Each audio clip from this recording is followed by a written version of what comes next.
আসসালামু আলাইকুম। আপনাদের সকলকে আল্লাহর কাছে অশেষ শুকরিয়া আদায় করছি যে আল্লাহর তাআলার অশেষ রহমতে আমাদের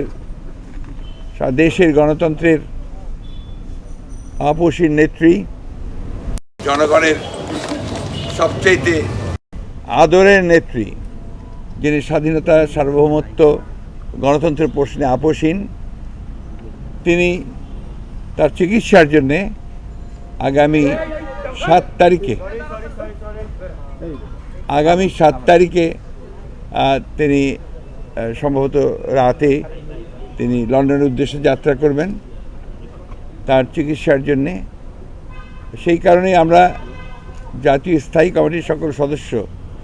আমরা আজকে এসেছিলাম তাকে বিদায় শুভেচ্ছা জানাতে,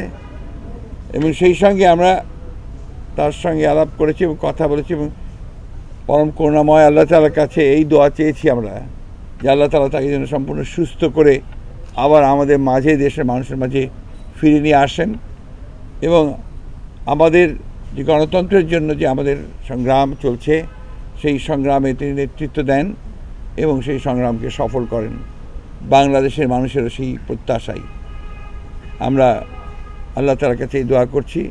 যে তার এই যাত্রা যেন সফল হয়, তিনি সুচিকিৎসা করে আবার আমাদের মাঝে ফিরে আসতে পারেন।